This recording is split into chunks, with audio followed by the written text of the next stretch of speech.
सो hello दोस्तों, welcome back to my new video. आपको पता है कि मेरा पुराना यूट्यूब चैनल था जिसमें अप्रॉक्स 90,000 सब्सक्राइबर्स थे, मगर बीच में बहुत सारे फिनफ्लुएंसर्स के यूट्यूब चैनल डिलीट हुए, जिसमें मेरा भी चैनल डिलीट हो गया। एंड जितने लोग मेरे पुराने चैनल से जुड़े हुए थे उन्हें पता है कि मैंने एक वन टाइम फ़ी के साथ life time Telegram group open किया था, जिसमें आप एक टाइम के लिए खाली फ़ी पे कीजिए एंड ज़िंदगी भर के लिए उस ग्रुप में पार्टिसिपेट हो जाइए। उसमें आपके जितने भी डाउट्स रहेंगे, आप डाउट वहाँ पे आप क्वेश्चन करोगे एंड मैं उसका आंसर दूंगा। अगर आपको उस टेलीग्राम ग्रुप में ज्वाइन होना है तो ग्रुप ज्वाइनिंग का लिंक आपको वीडियो के डिस्क्रिप्शन बॉक्स में मिल जाएगा। चलिए, अभी इस वीडियो में टोटल 3 स्टॉक्स के बारे में हम लोग बात करेंगे। पहला स्टॉक हमारे लिस्ट में आपके सामने है एफएल इंडिया लिमिटेड। ध्यान रखिए कि सारे वीडियोस को मैं एजुकेशनल पर्पस के लिए ही रिकॉर्ड कर रहा हूं। आप डायरेक्टली बाइंग या सेलिंग का रिकमेंडेशन सोच के वीडियो को मत देखिए, क्योंकि मैं कोई सेबी रजिस्टर्ड रिसर्च एनालिस्ट या फिर एडवाइजर नहीं हूं, तो ये ध्यान आपको रखना है, ठीक है। एफएल इंडिया करंटली 1379 के लेवल पर ट्रेड कर रहा है। आज के दिन अगेन 1.4% का डाउनफॉल। पिछले कुछ दिनों से अगर देखा जाए तो स्टॉक ऑलमोस्ट क्रैश वाला सिनेरियो क्रिएट कर रहा है। Despite publishing good quarterly results, despite having under valued, stock लगातार नीचे गिर रहा है, रुकने का नाम ही नहीं ले रहा है।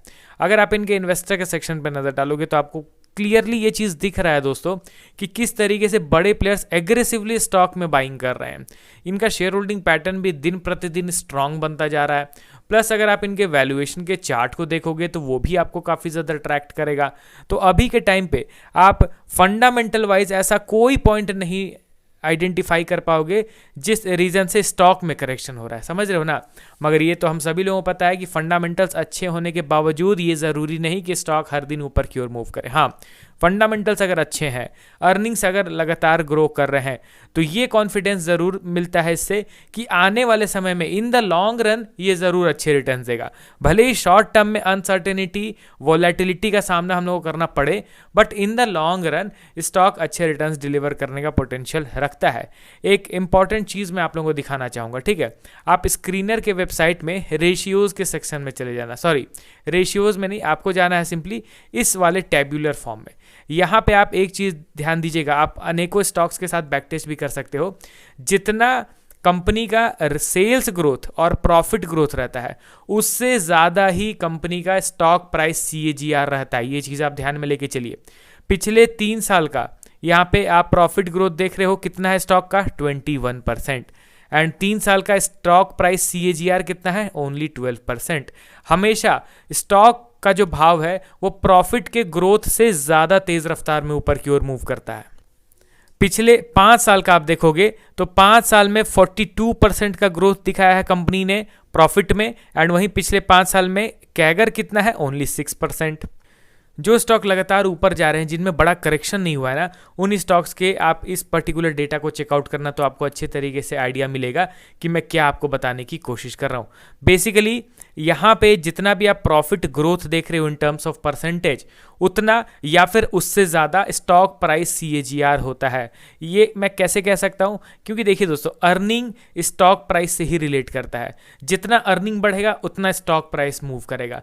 तो ये एक रफ एस्टिमेट रहता है कि अगर लगातार पिछले 5 साल से 50% कंपनी का प्रॉफिट ग्रो कर रहा है, इट मीन्स पिछले 5 साल से स्टॉक प्राइस को भी ग्रो करना चाहिए एटलीस्ट 50%। अगर नहीं ग्रो कर रहा है तो आने वाले समय में वो 100% ग्रो करके उसको मेकअप करेगा। ये एक एक्सपेक्टेशन रहता है, एक एस्टिमेट रहता है, ठीक है। तो देखिए दोस्तों, एफएल इंडिया में नो डाउट मुझे अभी अच्छा खासा स्ट्रेंथ दिखता है फॉर द लॉन्ग रन।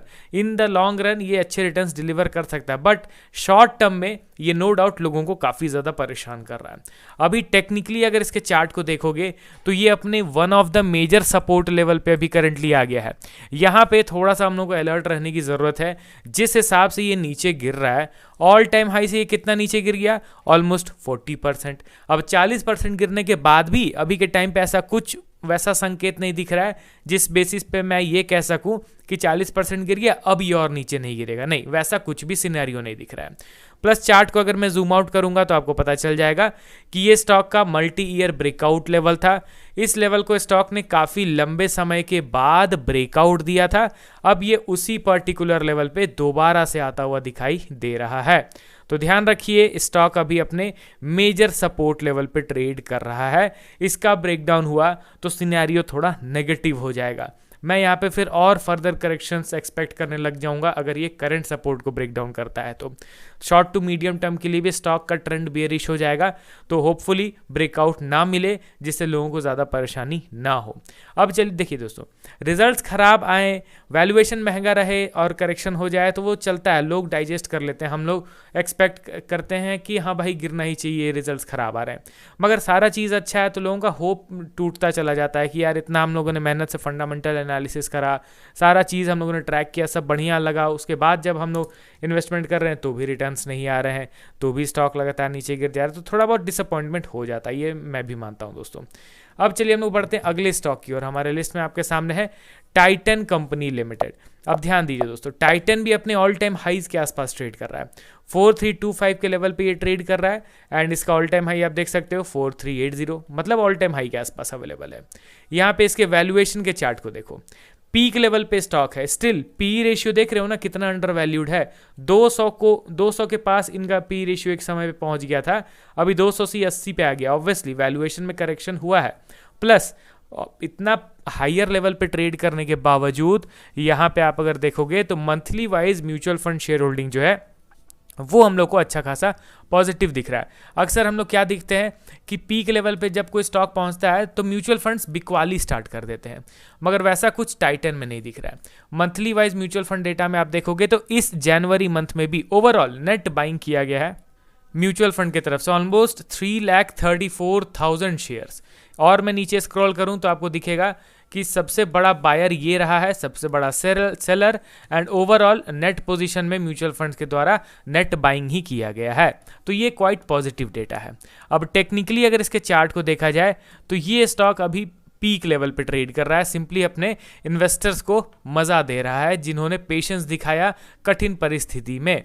यहाँ पे आप ध्यान दीजिए तो ये था शॉर्ट टर्म के लिए कंसोलिडेशन जोन।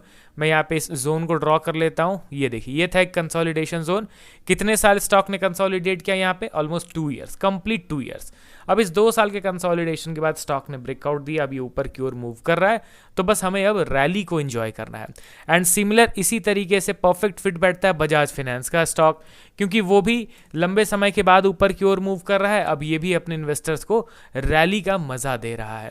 पिछले कुछ सालों से प्रॉपर इसने कंसोलिडेट किया था। अगर मैं एग्जैक्ट ईयर्स में कैलकुलेट करके आपको बताऊं तो ऑलमोस्ट 5 ईयर्स स्टॉक ने कंसोलिडेट किया था, उसके बाद ही अब ऊपर की ओर मूव कर रहा है। तो मैं यहाँ पे फॉल अगर होता है तो बाइंग अपॉर्चुनिटी आइडेंटिफाई करूंगा, एंड वैसा कुछ सिनेरियो क्रिएट हुआ तो बेशक एक वीडियो अपलोड करके आप लोगों को बताऊंगा। हालांकि अभी के लिए तो सिर्फ यहाँ पे sit back and relax and patience के साथ खरीदारी का इंतजार करेंगे। अगर ऑलरेडी पोजीशन है तो हम लोग प्रॉफिट को एंजॉय करेंगे, ठीक है। इस अनसर्टेन मार्केट में कुछ स्टॉक्स प्रॉफिट दे रहे हैं तो उसमें एंजॉयमेंट भी हम लोगों का बनता है। तो चलिए अब मिलता हूं कल नए वीडियोस के साथ। Okay then, bye bye.